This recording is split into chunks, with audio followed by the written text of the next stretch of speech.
नमस्ते दोस्तों, आपका स्वागत है हमारे चैनल में। आज हम बताने वाले हैं एनएसटी के बारे में। एनएसटी क्या होता है? तो एनएसटी का फुल फॉर्म होता है नन स्ट्रेस टेस्ट। अब ये नन स्ट्रेस टेस्ट क्या होता है? ये एक नन इन्वेसिव प्रोसीजर है। नन इन्वेसिव कहने का क्या मतलब है? इसमें कोई भी चीर फाड़ नहीं होता है। इसमें ये क्या होता है कि दो मशीन आपके पेट के ऊपर और नीचे रख देंगे, ठीक है, और उससे फीटस जो हमारे पेट में पल रहा है बच्चा है उसके हार्ट बीट और उसका कैसा पोजीशन है इसको चेक करते हैं। तो हम एनएसटी के बारे में क्या जाने? ये एक नॉन स्ट्रेस टेस्ट है जो नॉन इन्वेसिव प्रोसीजर है और ये एक पेनलेस प्रोसीजर है। ये आप ओपीडी में भी कर सकते हैं। इसके लिए आपको भूखे आने की ज़रूरत नहीं है, आप आराम से खा पी कर आ जाइए, ठीक है। इसमें हम मतलब इसका चेकअप होता कब है? तो ये मेनली बेबी जब 37 वीक क्रॉस कर जाए तब ये चेकअप होता है। तो चेकअप होता क्यों है?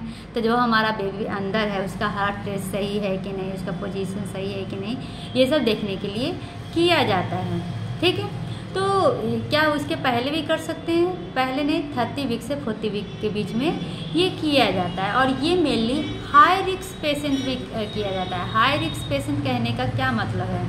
सबसे पहले या तो उसको हाई रिस्क पेशेंट कहने का मतलब या तो पेशेंट को गैस्ट्रेशनल डायबिटीज़ है या प्रेगनेंसी इंड्यूस्ड हाइपरटेंशन है। प्रेगनेंसी इंड्यूस्ड हाइपरटेंशन क्या होता है? वो सा हाइपरटेंशन जो प्रेगनेंसी के टाइम में आए और आज उससे पहले या बाद ना हो, या तो फिर कोई लीवर डिजीज में हो या बच्चे का ग्रोथ सही से नहीं हो या ओलिगो हाइड्रोइम्यून मतलब कि या तो पेट में पानी कम हो या पेट में पानी ज़्यादा हो, तो उसको क्या कहेंगे? हाई रिस्क प्रेगनेंसी कहते हैं। तो इसमें क्या किया जाता है? दो मशीन लगाया जाता है, एक पेट के ऊपर एक पेट के नीचे। पिक्चर में देखिए कैसे लगा हुआ है। और पेशेंट को एक अलार्म दे दिया जाता है। जब भी कॉन्ट्रैक्शन होता है तो वो बजा देता है। इससे हम क्या करते हैं? फीटस को मॉनिटर करते हैं। तो फीटस का हम क्या क्या देखते हैं? सबसे पहले उसका हार्ट रेट कितना है। तो नॉर्मल कितना होना चाहिए? 120 से 107 नॉर्मल होता है। उसके बाद बीट टू बीट वेरिएबिलिटी हो रहा है कि नहीं। अब कहने का क्या मतलब है? जैसे कि आप हार्ट रेट चेक कर रहे हैं और 120 है, तो क्या 120 1 मिनट तक रह रहा है तो सही है? नहीं, ये सही नहीं है। थोड़ा ऊपर नीचे 5-10 का होते रहना चाहिए, जैसे 120, 125 से 130। तो ये क्या हो जाएगा? बीट टू बीट वेरिएबिलिटी हो जाएगा। तो ये देखेंगे कि है कि नहीं है।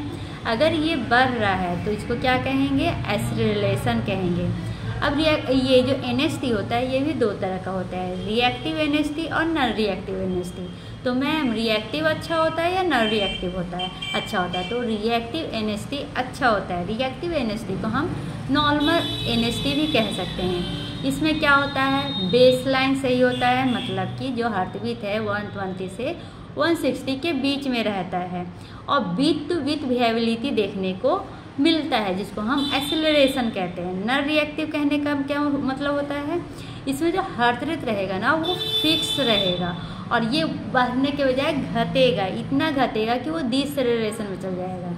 अगर 120 से कम हो रहा है तो उसको ब्रैडीकार्डिया कहते हैं, लेकिन वो 80-70 हार्ट बीट पे चला जाएगा तो उसको क्या कहेंगे? वो डिसेलरेशन में चला जाएगा। या फिर बढ़ जाएगा 160 से ज़्यादा, जिसको हम टैकीकार्डिया कहते हैं और इसको हम मेनली 20 से 30 मिनट तक ऑब्जर्व करते हैं। अगर ऐसा कुछ डिसेलरेशन देखने को मिलता है तो हम उसको कहेंगे कुछ तो गड़बड़ है। तो अब डॉक्टर डिसाइड करेगा कि हम उसको क्या करना है, ठीक है। अब क्या इस प्रोसीजर के लिए आपको भूखे जाना है? इस प्रोसीजर के लिए आपको भूखे जाने की ज़रूरत नहीं है। जैसा कि ये नॉन इन्वेसिव ओपीडी प्रोसीजर है, मतलब कि जब पेशेंट आते हैं उसी समय आप उनको देख सकते हैं। इसमें आपको ब्लेडर को एम्प्टी करना होगा, मतलब कि इस प्रोसीजर को करने के पहले आपको बाथरूम जाना होगा, ठीक है।